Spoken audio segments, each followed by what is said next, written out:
quand certaines personnes ingénues vous diront que le précoce fait le bonheur de l'imbécile, que le mature fait vivre le stupide, alors s'il le faut, je resterai seul sur terre à en prétendre le contraire.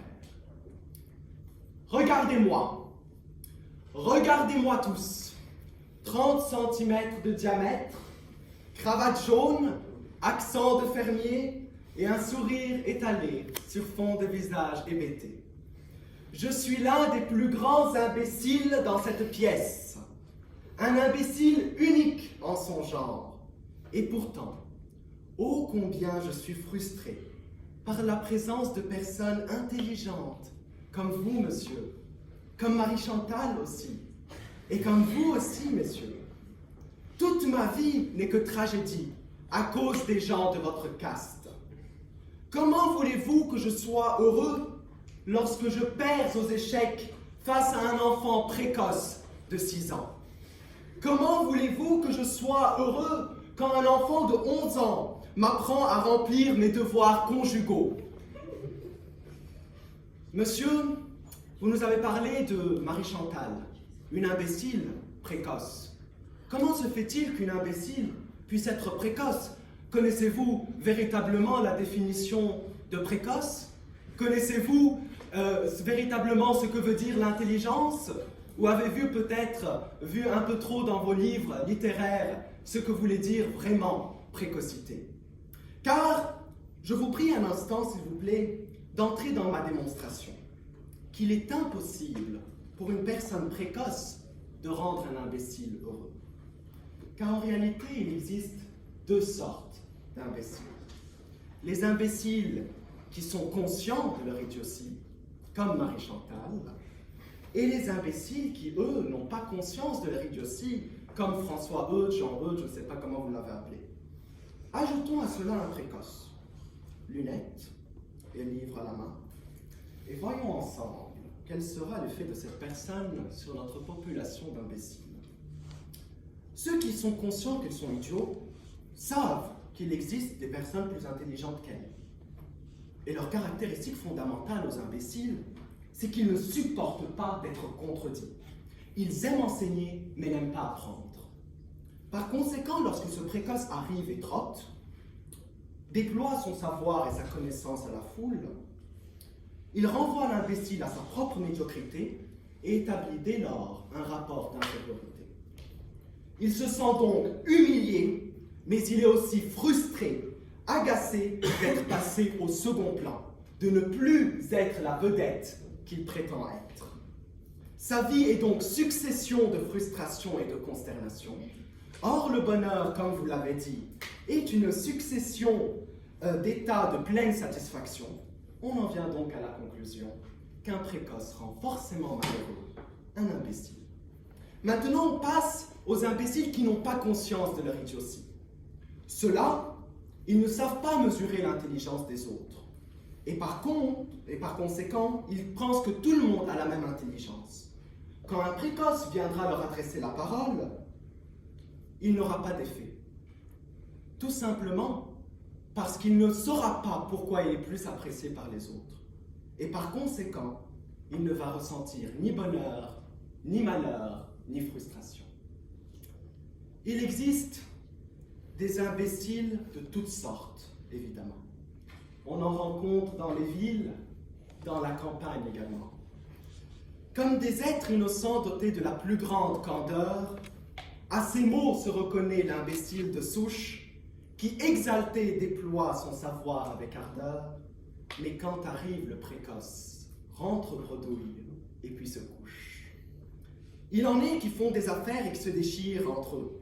D'autres qui rêvent solitaires, ce sont les imbéciles heureux. Mais que chacun de vous se rassure, car si vous les croisez un jour, je vous dois la vérité pure, à votre intelligence, ils fuiront toujours.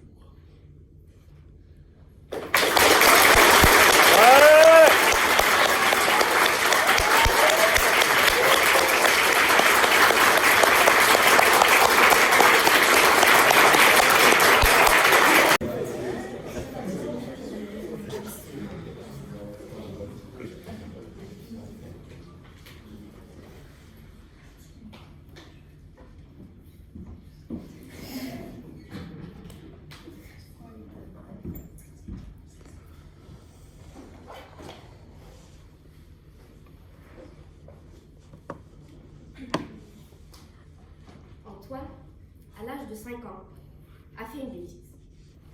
Comme tous les enfants, il voulait expérimenter, s'aventurer. Il a joué avec certains placards, certains tuyaux.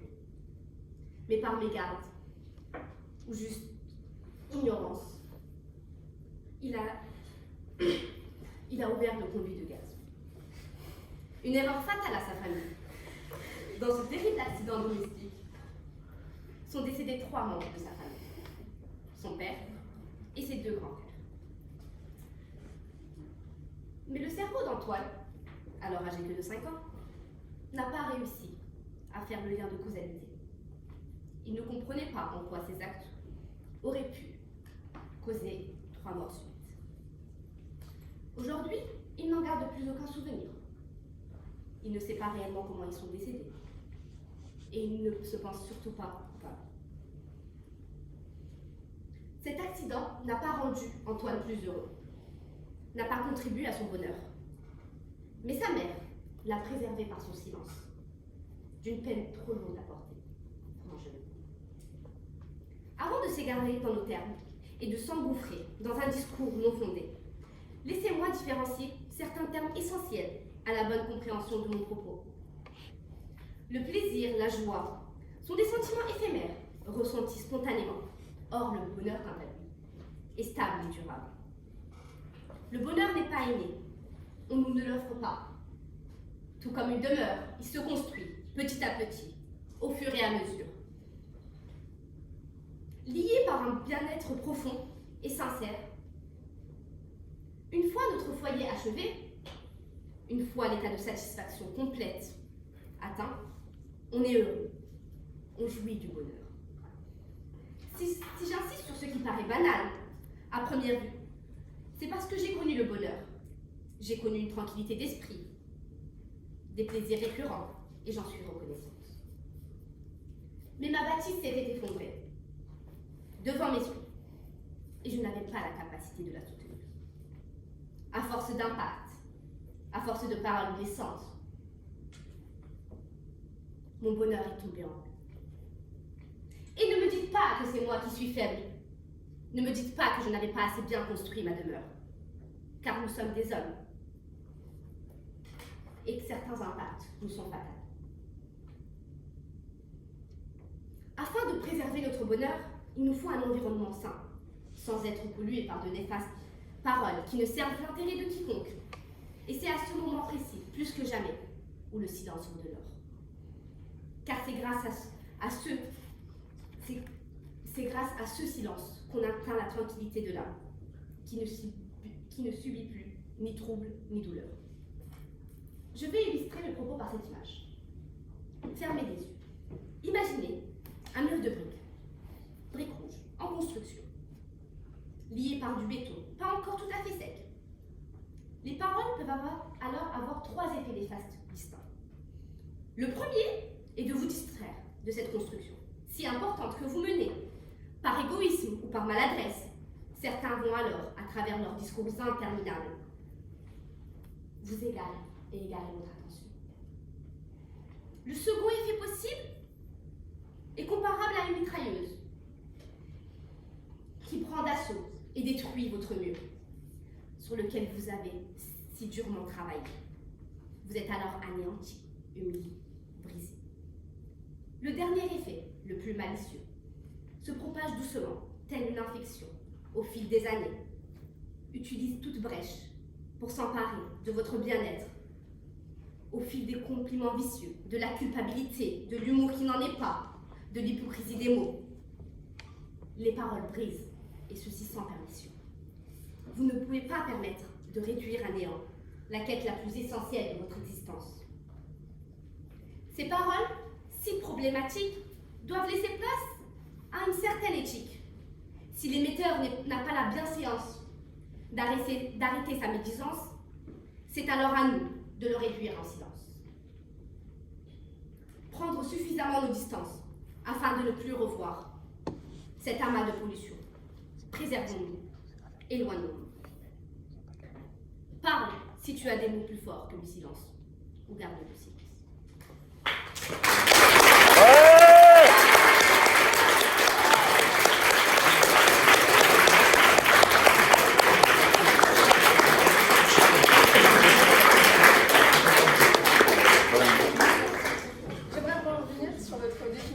bonheur. Vous nous donnez la clé du bonheur, il suffit de le construire. Mais je pense que tous les plus grands philosophes qui ont foulé cette terre seraient grés de savoir comment est-ce qu'on le fait, puisque vous le savez.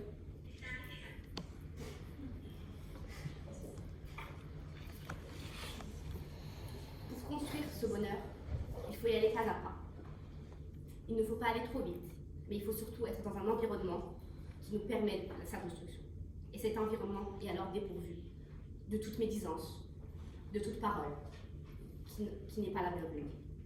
Pour construire notre bonheur, il faut être en paix avec soi-même. Il faut avoir un silence qui nous permet alors de réfléchir et de pouvoir atteindre ce bien.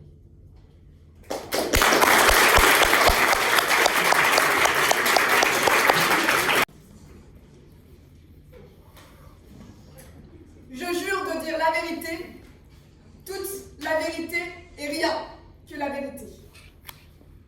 Ce soir, l'honnêteté sera le maître mot, du moins pour ma part. Vous l'aurez compris, aucun mensonge ne sera exprimé. Et pour cela, cher public, honorable jury, chère contradictrice, permettez-moi ces quelques mots, vous avez tout faux. Car non, je ne suis pas de ceux qui pensent que le silence des uns fait le bonheur des autres. Mais laissez-moi clarifier cela. Le bonheur, si vous l'entendez comme ataraxie, comme paix de l'âme, comment insinuer, ne serait-ce qu'un instant, que le silence pourrait le produire? Car oui, le silence, entendez-le et concevez-le comme ce qui est caché. Et pire que ça, pire encore, c'est surtout une arme, un outil redoutable pour faire le mal. On refuse de s'exprimer pour déstabiliser l'autre. On punit par le silence. Mon chéri, je t'en prie, parle-moi, disait Antoinette, désemparée à Antoine. Instrument de fantasme, le silence laisse planer le trouble. Tout simplement car il cherche à le transformer en laissant place à des suppositions. Le silence est l'opposé de la vérité. Alors je vous l'accorde, nous sommes tous plus ou moins à la recherche d'un monde idyllique. Mais ce monde-là, farci de faux semblants, qu'on essaie de maquiller à coups de correcteurs qu'on a trouvé dans le bac à 2 € chez Jiffy, il n'est qu'illusoire, néant, il n'existe pas. Du moins, il n'existe plus. Mais dans ce cas-là, fallait-il croquer dans la pomme? Alors, j'en entends déjà dire que les conséquences de cette effronterie d'Adam et Ève sont dramatiques. Mais oui, ils ont quitté le jardin, quitté leur train-train, sont devenus mortels et, pour le coup, infidèles. Mais finalement, ils ont osé avancer et surtout confronter, quitte à souffrir. Par le silence, nous essayons de reconstruire un monde qui n'existe plus. Alors, que croquer la pomme? C'est braver l'interdit, trouver le courage, abat la lâcheté, pour être à la hauteur de ce monde que nous avons choisi. Un monde vraisemblable et beaucoup plus palpitant. La vie est belle et cruelle à la fois, chantait Indochine. Elle nous ressemble parfois. Parfois, il est vrai, lorsque nous avions croqué dans la pomme, lorsque coûte que coûte, nous sommes prêts à vivre la vraie vie, avec cette turbulence, ces agitations et ces éclats, sous la révolte, crier « Et si je recule, tuez-moi » pour accompagner Roche Jacquemin. À bas la lâcheté. Car finalement, ne serait-ce pas fuir le bonheur que de vivre dans le silence? Avez-vous peur de vivre le véritable bonheur, par peur qu'il vous échappe? C'est peut-être ça la raison de cette constante illusion. La peur de ce qui peut venir avant et après. Quel est le coût de ce bonheur? Car oui, tout a un coût. Il faut avoir le courage de tomber maintes fois, d'accepter la critique au même niveau que la flatterie, pour se permettre de prétendre un jour au bonheur. À bas la lâcheté. Il n'y a que la vérité qui blesse? Faux. Il n'y a que la vérité qui existe. c'est qui nous rattache à ce qu'il y a de concret, ce qu'il y a de plus sincère. Seule elle peut nous faire vivre le véritable bonheur. Le silence, lui, en est incapable. Alors, chère contradictrice, votre thèse soutient une part de vérité, peut-être. Vous parlez ce soir pourtant, plutôt que de vous terrer dans le silence, pour défendre ce que vous pensez vrai, pour faire plaisir au bonheur de notre public de nous écouter se prêter au jeu. Eh bien, avançons main dans la main, car je crois que sans le vouloir, nous affirmons la même thèse.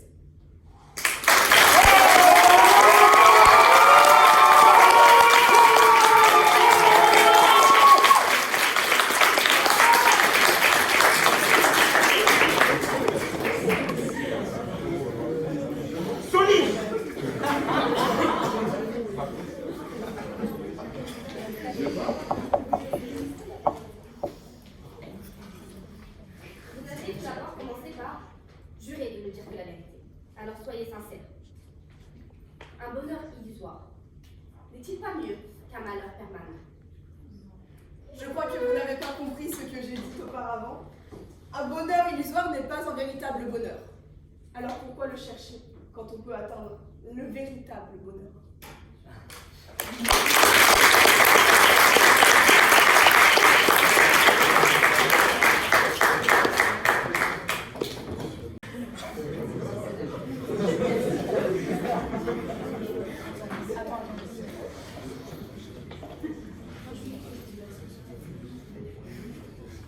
Chers spectateurs, chers membres du jury, chère contradictrice, moi, je veux être con.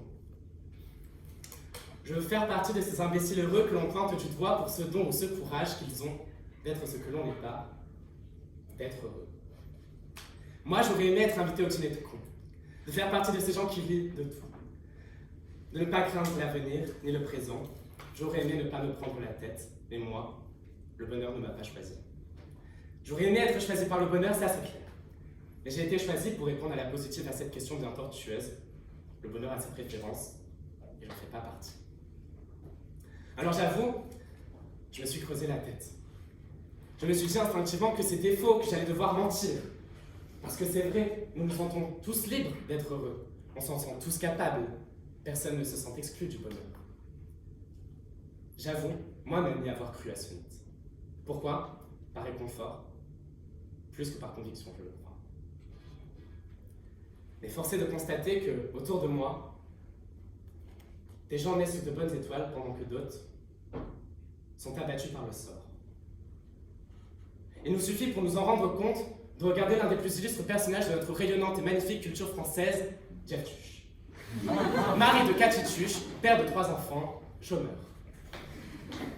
Lui à qui la vie sourit, lui qui sourit à la vie, rien ne semble embûcher son parcours.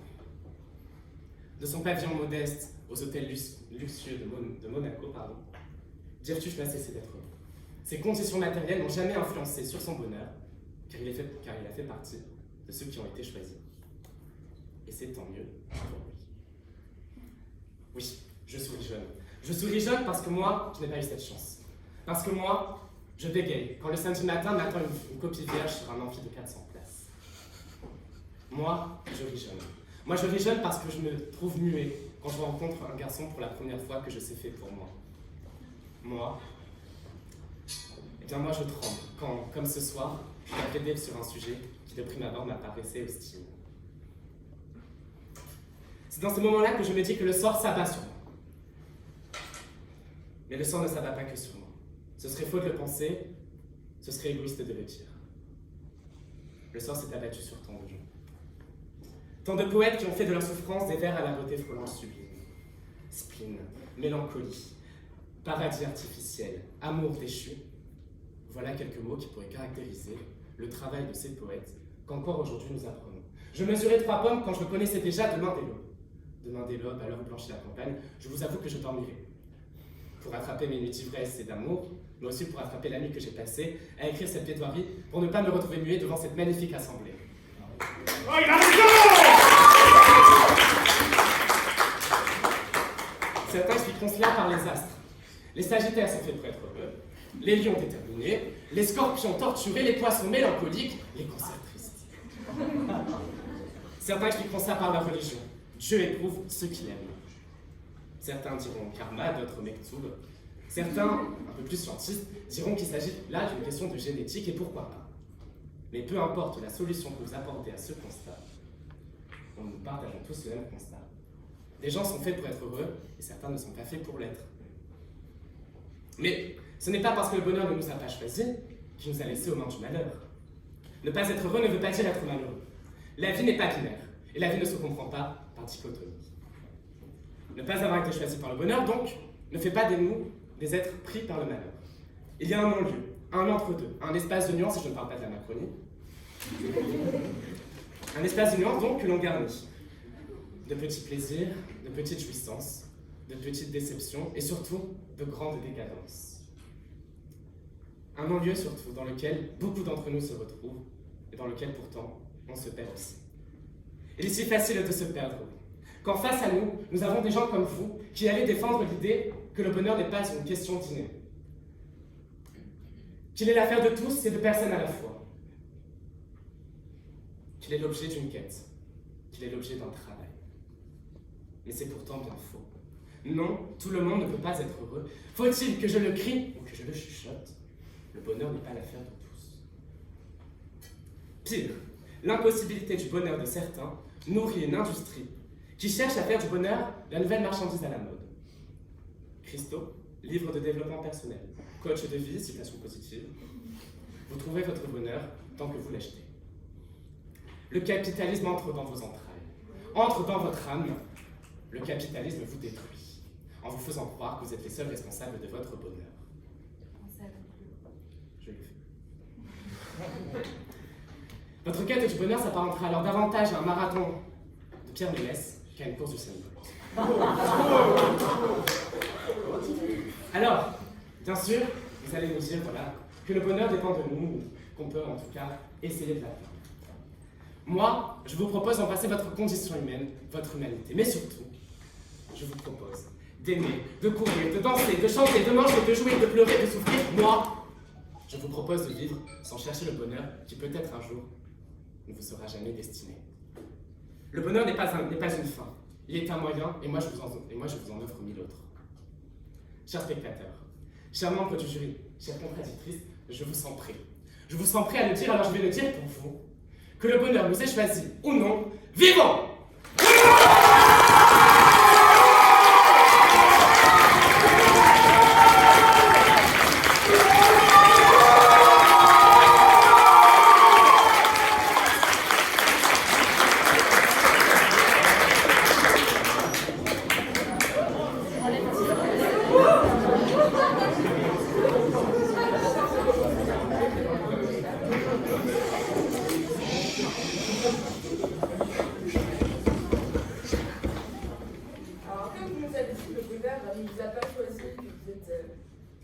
laissé de côté et qu'il ne s'agit pas d'une quête, peut-on savoir ce que vous et les personnes comme vous recherchez dans votre vie?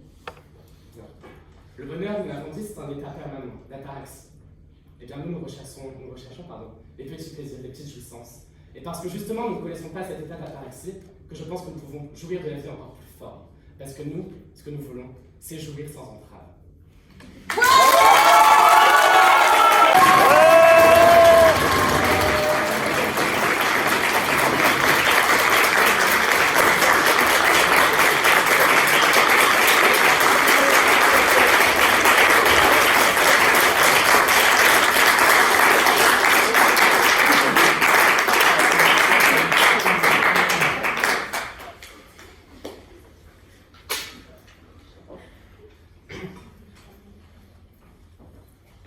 Albert, étant sorti boire des verres pendant tout l'hiver, se trouva fort dépourvu quand le confinement fut venu.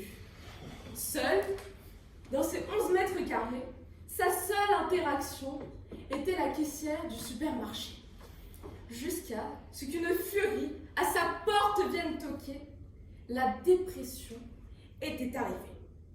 Vive, cruelle et sans pitié, elle plongea notre Albert dans un bain d'eau glacée. Immergé, incapable de sortir, gelé jusqu'au cou. Il dut valider son année en 2 coups.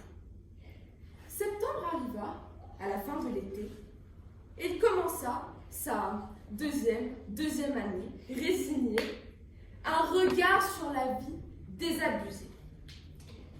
Quand arriva l'amour, peut-être celui de sa vie, arrachant de ses gonds la porte par la dépression ternie, lui procurant à nouveau des sentiments puissants, Albert goûta à un bonheur exaltant. Vivant, planant, sorti d'un bien sombre tunnel, son bonheur retrouvé, n'ayant aucun rapport avec la sélection naturelle. Ce bonheur est accessible à chacun d'entre nous. Il est présent partout et il suffit d'ouvrir les yeux pour le voir. Or, tout homme, même le moins à même à être sélectionné par la nature, en est capable car il suffit d'y croire. Il suffit d'avoir une chose dont tout être humain dispose, la conscience. Il ne s'agit pas là de science. On choisit d'être heureux selon ce que l'on décide de voir. La sélection naturelle réside alors dans la succession d'épreuves que l'homme doit traverser pour ouvrir les yeux sur le bonheur qui l'attend. Ainsi, ce bonheur ne devient pas un phénomène induisant la sélection naturelle, mais l'une de ses conséquences. Car un esprit fin, par définition au sommet de l'évolution darwinienne, peut prétendre au bonheur au même titre qu'un parfait gredin. Quand l'un trouve le bonheur dans la quête de vérité, c'est dans l'ignorance que l'autre trouve joie et volupté. Bouddhisme, stoïcisme, hédonisme, tous les moyens sont bons pour parvenir au bonheur. Quand Diogène, cynique, provocateur, immoral, prône depuis son tonneau un retour à la nature, pour Épicure, l'absence de souffrance, l'ataraxie, mène au bonheur dans la sinécure. Alors ce bonheur devient un idéal relevant de l'imaginaire subjectif, un objectif pouvant être fixé par tout un chacun. Comment peut-il s'agir de sélection naturelle lorsque l'idée émerge de notre conscience et est désirée par notre raison? Pour être heureux, il faut se fixer son propre idéal et tout mettre en œuvre pour l'atteindre. Mais il faut avant tout être humain. Pourtant, de toute évidence, certains en sont encore à penser que le bonheur fait une sélection naturelle et ne choisit que certaines personnes. Et en entendant cela, ma première pensée est que c'est la cohérence qui fait ici une sélection naturelle et que monsieur aura ainsi du mal à être retenu pour le coup. Si le bonheur fait une sélection naturelle, comment expliquer que les toxicomanes se complaisent dans les plaisirs suscités par la consommation de drogue, les faisant planer au-delà des nuages les plus hauts, et deviennent fous au centre de désintoxication, pourtant synonyme de redressement et de vertu? C'est la dégringolade pour eux, un toboggan au paradis étant en réalité une descente aux enfers. Les individus les plus bas dans l'échelle de l'évolution goûtent aussi au bonheur en le choisissant, comme tout homme peut choisir son bonheur et non en le subissant. Vous parlez du bonheur comme si c'était une faucheuse, comme si seuls ceux qui survivent pouvaient prétendre au bonheur et à une descendance. Mais monsieur, le bonheur est le but de toute une vie, la quête de l'homme, l'unique objet de tous ses désirs. Le bonheur est à terme ce qui nous permet, à nous, mortels, d'accueillir la faucheuse comme une vieille amie, une aventure en plus, une fois accomplies les années fixées par le destin. Alors, soyez heureux, fixez-vous des idéaux, donnez-vous les moyens de les atteindre, mais plus important encore, le bonheur nous entoure. Il suffit juste d'ouvrir les yeux.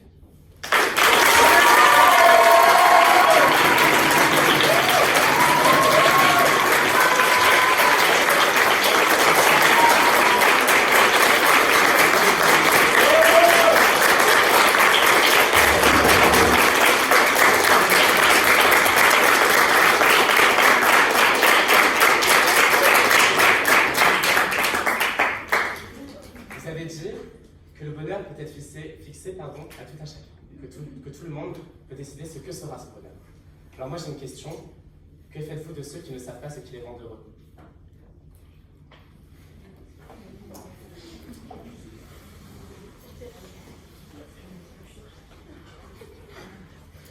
Le fait est que le bonheur, il faut le voir comme un cheminement de pensée, un chemin qui nous mène vers finalement le sens de notre vie. Et que même si certains peuvent s'égarer sur ce chemin, ils parviendront toujours au bonheur, justement parce qu'ils sont dotés d'une conscience et parce qu'ils sont humains. Et c'est sur ce chemin-là qu'ils vont trouver le bonheur. Et en fait, c'est en se cherchant eux-mêmes, en se construisant, si je puis dire, qu'ils vont se rendre compte de tout ce qui les entoure et de tout ce qui les rend heureux au final. Ils sont donc destinés au bonheur. T'as droit à une question.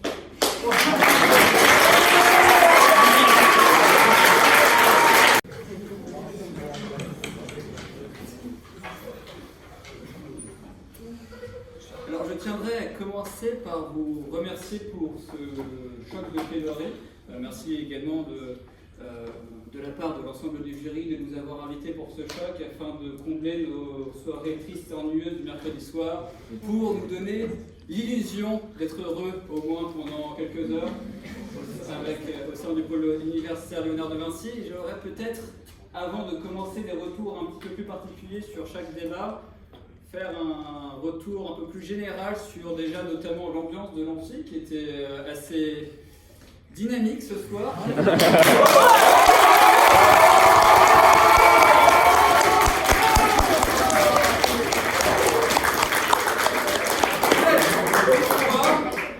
Toutefois, je dois quand même le confesser, la première chose que j'ai demandé en sortant de l'amphi, c'était un Doliprane.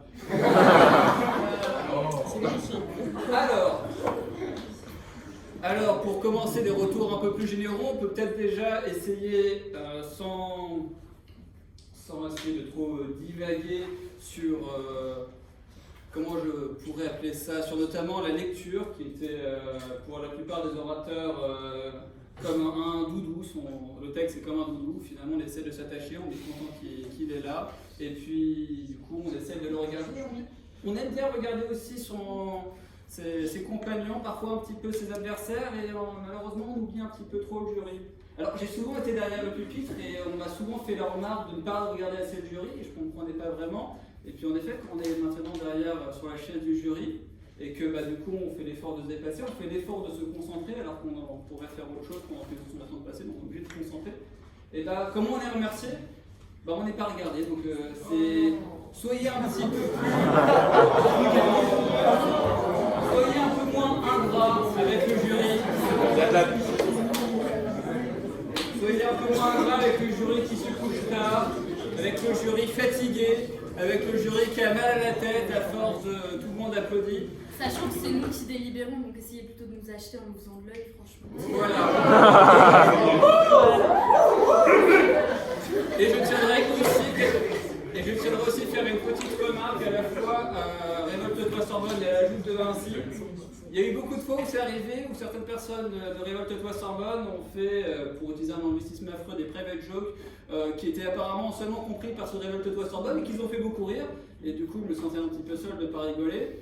Et puis après, il y a Nathalie qui est arrivée, qui a fait une private joke au début de son discours. Ça m'a fait rigoler, et puis après je me suis dit, ah oui, non, mais c'est vrai que j'ai pas aimé dans Révolte-toi Sorbonne, du coup j'ai pas aimé aussi pour toi Nathalie. Voilà. Est-ce que tu peux commencer les retours? Ah oui, non, mais tu as en fait aussi, oui. Moi j'ai un retour général pour presque tous les orateurs. Les gars, le storytelling, c'est pas un argument. Mettez-vous ça dans le crâne, je vous en supplie. Vous avez de très beaux discours. J'ai vraiment été touchée par la qualité de vos discours. Mais par contre, vous ne pouvez jamais étayer toute une argumentation sur un exemple. Un exemple va vous accompagner pour clarifier un propos, pour qu'on se repère dans l'endroit où vous en êtes au niveau de votre démonstration. Mais à aucun moment, toute l'argumentation ne peut reposer que sur cet exemple. Parce que si cet exemple est démonté, votre argumentation est démontée et ce que vous venez d'étayer ne veut plus rien dire. Je n'aurais pas de retour généraux à faire. Je vais commencer à faire un retour du co-orateur de la première joute sur le sujet le précoce fait-il le bonheur des imbéciles. On a commencé donc à la positive avec Noé, c'est bien ça, la Sorbonne. Noé, c'était parfois dommage, tu mâchais un peu tes fins de mots. Donc on a dit que tu étais parti en vague, tu étais parti du coup dans les Alpes. Au début, j'avais pas compris que c'était Grenoble, j'avais pas entendu la fin. Et après, quand tu as dit capitale des Alpes, Grenoble, j'ai mieux compris. Et donc c'est parfois dommage quand la fin de mot est un petit peu mâchée comme ça. Sinon, j'ai trouvé qu'il y avait énormément d'humour. C'était vraiment assez drôle sur la partie imbécile, la petite référence sur précoce, c'est pas ce à quoi vous pensez. C'était entre guillemets assez subtil, t'as pu vraiment mettre les pieds dans le plat, mais c'était je trouve assez léger sur ça, donc bien joué parce que moi j'étais un beauf, je pense que je serais vraiment allé comme un bourrin. Je sais reconnaître mes erreurs. Au niveau des définitions, c'était assez bien sur la définition de l'imbécile. Sur la définition de être heureux, c'était parfois un petit peu plus. Enfin, la définition était un peu moins souple, donc c'est un petit peu dommage. Et aussi l'exemple du coup sur le Louvre et les différents tableaux, c'était assez bien. Et à la fin de ça, je crois que la reprise sur les arguments, pareil, la définition était un petit peu difficile et tout un peu embourbée, donc c'était un petit peu dommage. Sinon après, j'ai eu un peu de mal à te suivre tes arguments sur Rousseau ou autre, donc peut-être que je suis trop bête, c'est pas de moi. C'était la sélection naturelle, mais c'est parfois un peu dommage. Sinon sur la forme, au niveau de la posture, je ne sais pas ce qu'il en est aujourd'hui en termes de formation, mais moi je suis vraiment de l'ancienne école, sur les pieds ancrés dans le sol, et tu l'as bien fait, donc bon point positif. Pieds ancrés dans le sol, ça ne bouge pas, tu distribuais, donc au niveau de la gestuelle c'était plutôt bien. Donc sur la forme, un bon discours, il y a beaucoup de pistes de progrès, mais tu as quand même une bonne base solide, donc bravo à toi.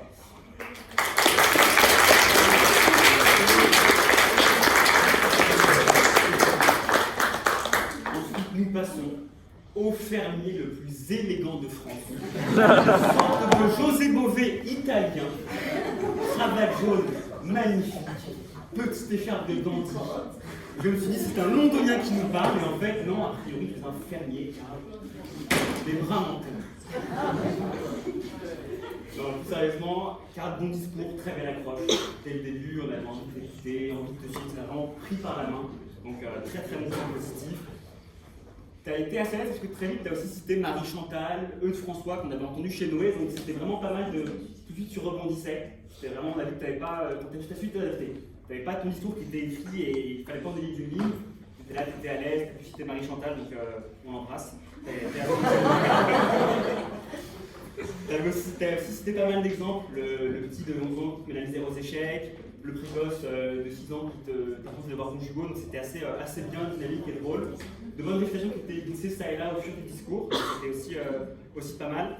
Et ce que j'ai aimé, c'est qu'il y avait un bon raisonnement, extrêmement clair, la distinction sur les imbéciles qui savent qu'ils sont imbéciles, ceux qui ne s'en rendent pas compte. Et du coup, sur ça, tu as réussi à bien développer, bien argumenter. Donc, vraiment, tu as tracé une sorte de sillon, comme un agriculteur. Donc, on voit que tant sur les champs qu'à l'oral, tu es un bon fermier. Donc, reste comme ça. Continue à bien élaborer tes préparations et ton discours. Et la graine la plus poussée et ta récolte est venue.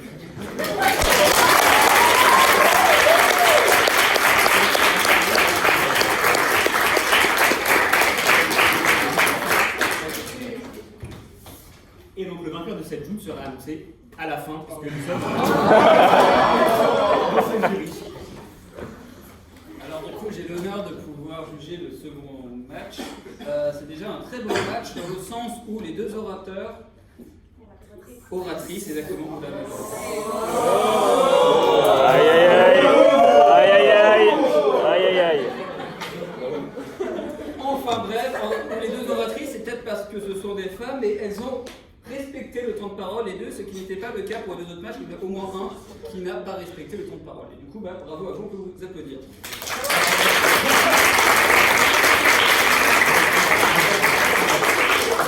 C'est l'applaudissement qui m'a permis de lire mes notes et qui m'a rappelé, du coup, toi, Wissal, déjà, bon anniversaire.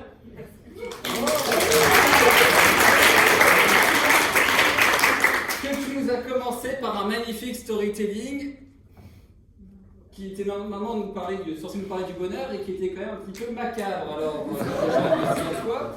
Et surtout, ce que tu nous as dit, c'était quand même quelque chose de merveilleux que j'ai noté.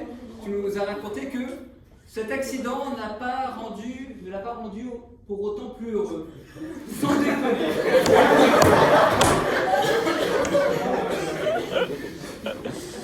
Enfin bref.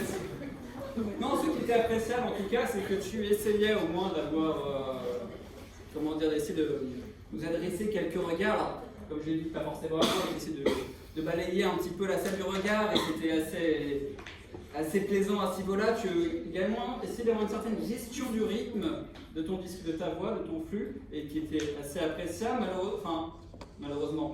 Alors, je pense que tu pourrais peut-être essayer d'apprendre à un peu plus vivre ton discours, qui pourrait du coup permettre de faire des performances oratoires encore meilleures. J'ai trouvé aussi également que tu avais une structure.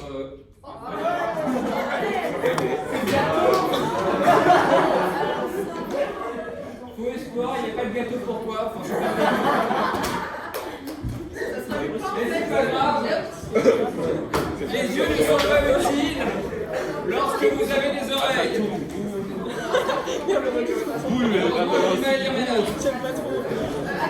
Elle va le faire Sarban meilleur.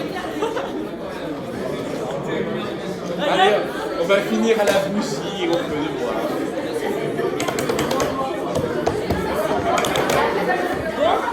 Le meilleur pour la fin.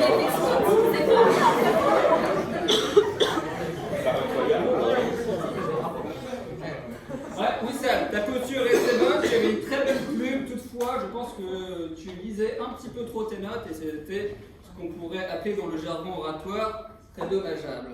Après, pour ceux qui n'ont aussi. Merveilleux. Non, après aussi, ce qui était un petit peu plus dommageable, c'est qu'on a réussi à véritablement comprendre tout l'essence de ton discours, non pas pendant ton discours, mais après, lorsque tu as répondu à la question. Et c'est un petit peu dommage quand du coup ta question qui était bonne, enfin ta réponse à la question qui était bonne, mais qui du coup permet d'avoir des éléments supplémentaires qui normalement auraient dû revenir après. Enfin bref, je me perds un petit peu, c'est l'obscurité. L'obscurité, voilà. L'obscurité qui obscurcit mon intellect, non pas les dire que je me suis enfilé avant le début du match. Enfin bref, on peut applaudir pour cette prestation.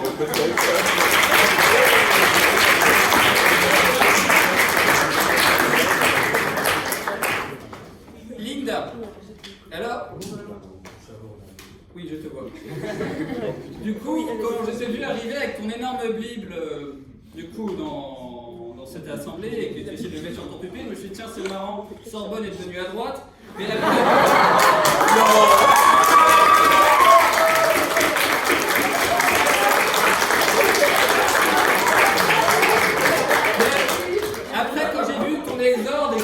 captiver véritablement toute l'assemblée, là je me suis rendu compte que finalement c'était une bonne idée et du coup je ne pouvais que t'applaudir à ce niveau-là. Surtout qu'après est venue ta forme, qui est quand même une forme que j'ai qualifiée de mes propres mots d'harmonieuse, avec ta gestuelle qui allait... Je suis... Oui, calmez-vous la Sorbonne. Sinon, je vais demander à votre trésorerie de m'acheter de Doliprane.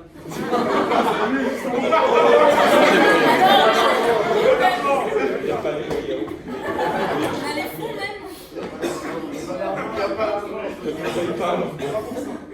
Non, mais c'était en règle générale une très bonne prestation où finalement, du coup, la forme justement réussi à accompagner une bonne structure avec du coup une bonne réponse à la question, avec une thèse que tu as essayé de soutenir qui était pourquoi pas, mais par contre, quand même, on était tous les trois à être d'accord que l'histoire de Adam et Ève avec toute l'histoire de pommes que tu as mis à la fin de ton discours, on n'a pas trop saisi du coup la pertinence de cet exemple. Alors peut-être, voilà, il y avait un petit peu du mal, tu t'écartais un petit peu du débat, tu avais un petit peu mal à ramener le débat vers l'essentiel, et c'est ça qui était un petit peu dommageable.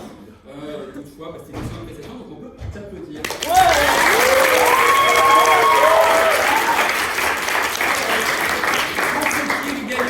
De ce choc. Moi j'ai un point de fond crucial.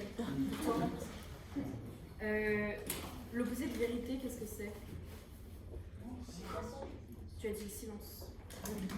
Tu parlais des non-dits, mais le non-dit c'est ce qui n'est pas admis et non pas forcément le mensonge. Donc attention à tes définitions. Parce qu'en plus, après, tu as continué en nous disant qu'il n'y avait que la vérité qui existait, mais le mensonge, quand tu le dis, tu l'admets. Et tu ne te tais pas, tu le fais exister. Donc tu mens. Et donc ce n'est pas vrai.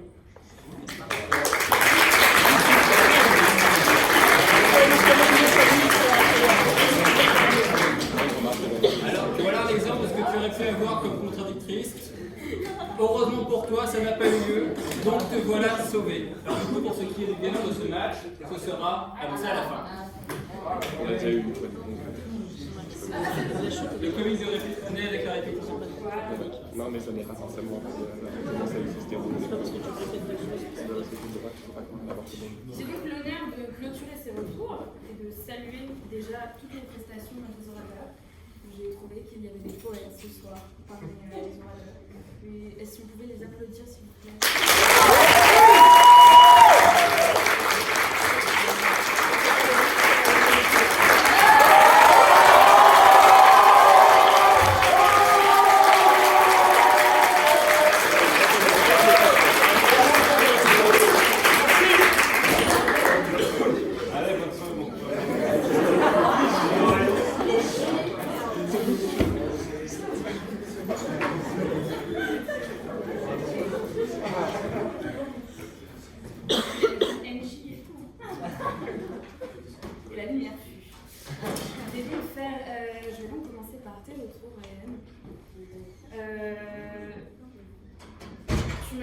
Déjà parce que tu es un des seuls qui m'a regardé très souvent.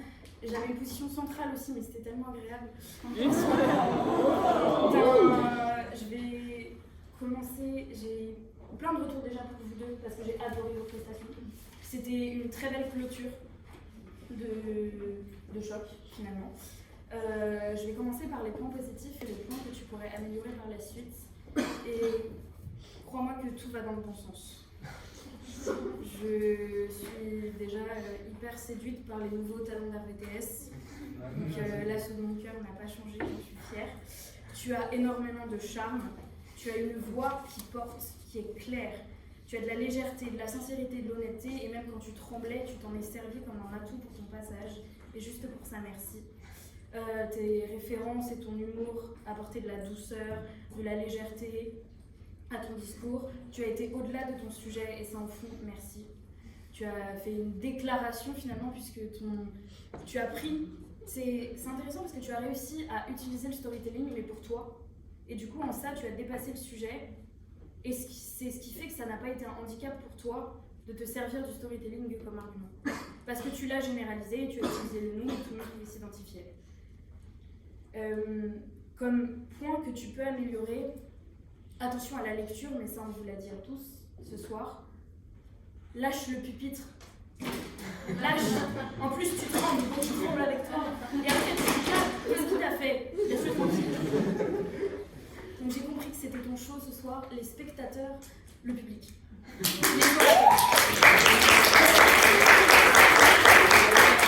en l'occurrence, le terme spectateur n'est pas approprié. Tu n'es pas un one-man show, tu es un orateur face à ton jury.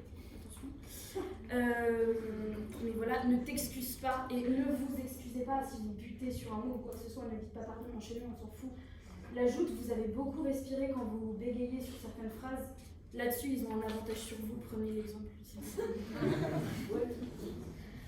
De l'autre côté, ton ouverture était incroyable. Versifiée, la fable de La Fontaine, la cigale de La Fontaine. Ça j'avais, mais nous avons La Fontaine féminin et qui prend la relève, merci beaucoup. Ta structure était claire, ton argumentation était claire, précise, on savait où tu allais, tu ralliais à ta thèse à chaque fois, c'était agréable de te suivre. Par contre, attention à ton storytelling, 2 minutes de storytelling, tu as 5 minutes de parole, tu as aussi une conclusion, c'est peu pour te concentrer sur tes arguments. Sachant que derrière, pour étayer tes exemples, c'était le défilé des philosophes. Et pas peur de trancher, de prendre une position, affirme-toi, va au bout, ce sera amplement suffisant et on te fera encore plus confiance en tant qu'oratrice à ce moment-là. Tu lisais aussi pas mal, et le moment où tu t'es pris les pieds dans le tapis, c'est quand il t'a posé une question. C'est très dommage. C'était clair jusque-là, c'était pourtant très facile d'y répondre. Ne te décompose pas, respire comme tu l'as fait, réponds-lui. T'avais pas besoin de rajouter ton drop de mic derrière. Parce que du coup, elle t'a répondu violemment. C'est pas une discussion. Un débat n'est pas une discussion. Attention. Mais du coup, attention à la rudesse aussi de ton côté. Vous êtes en choc, c'est amical. On redescend. Là, des deux francs des orateurs, là, on se calme. Ok? Donc, merci à tous les deux, c'était une magnifique plaidoirie. Que je peux juste rajouter Bien sûr. Du coup, je vais rajouter à la fois pour Riyad et Nathalie. Alors, du coup, Riyad, je partage beaucoup de points positifs qu'elle t'a fait. En effet, c'était une très très bonne prestation. Et voilà, j'ai bien aimé du coup à la fois ton aisance, ta voix et beaucoup de choses. J'ai bien aimé ta chemise, mais j'ai moins aimé tes chaussures. Voilà. Non, mais c'est.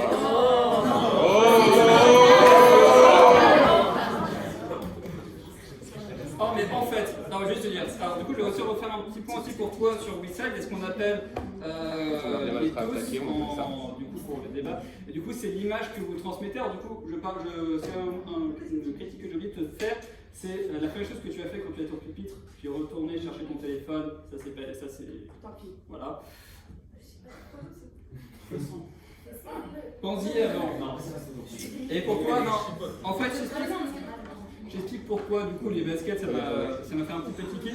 Parce que dis-toi que finalement si jamais on essaye de se mettre en costume quand on prend la parole, c'est pas parce qu'on aime les beaux vêtements et pas que, c'est également aussi parce que l'avantage ça nous permet de nous détacher par rapport à ce que l'on dit. C'est comme un petit peu un policier qui essaye de faire son travail et qui du coup détache sa personne de son métier. Prends l'exemple des policiers dans la série.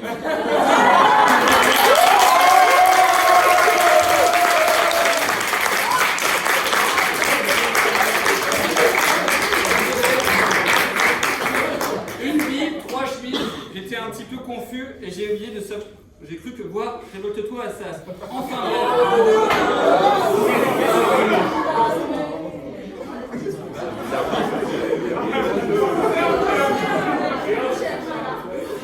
Enfin bref, du coup, c'est une petite question de forme.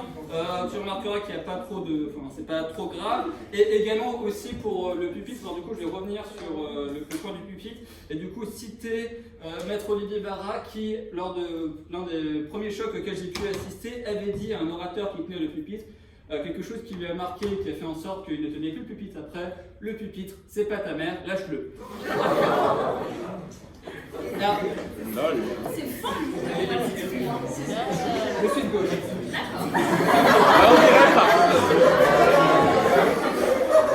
Parce que bien évidemment, ce qui m'a beaucoup plu, c'est le capitalisme vous détruira tout, je suis d'accord avec toi. Mais non, juste pour un petit point aussi, notamment sur tes feuilles, essaye d'éviter le recto verso, essaye d'avoir 2 feuilles, ça évite de le retourner en plein milieu. Voilà, comme tu remarqueras, c'était des petits. Voilà, C'est pour faire durer. C'est voilà, exactement. C'est du détail.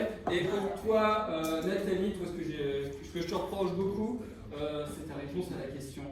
Parce qu'en fait, la question c'était oui, qu'est-ce qu'on fait de ceux qui, je sais plus, ne savent pas. Voilà, qui ne savent pas. Ben, en fait, toi, tu as essayé de t'embourber un petit peu dans une réponse un peu compliquée pour essayer d'être gentil. Tu aurais pu dire on s'en fout, on les abandonne, et puis voilà. Je savais pas que vous pouvez faire ça, dis donc. Mais non, ça n'a pas prends des libertés. Voilà, tu es adulte, majeur, vacciné, tu peux. On va en prendre trop non plus, hein, pendant les Bon, et... Ok, voilà. Il n'y a pas grand chose avec son yeux pour ce Enfin bref, comment vous attendez tous?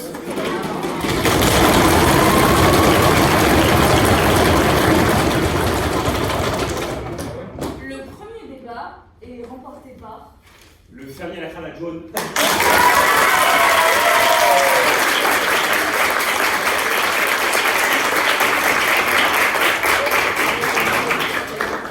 le second par La femme de droite de la Sorbonne. Ça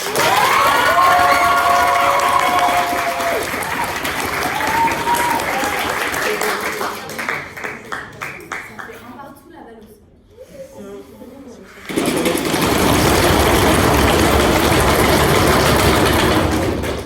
C'est une victoire de la Sorbonne.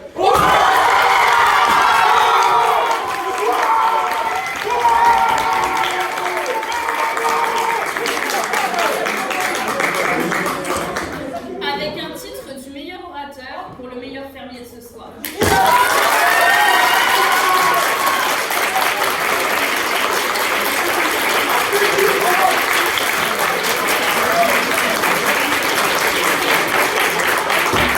Un titre, le meilleur espoir pour l'homme aux baskets blanches.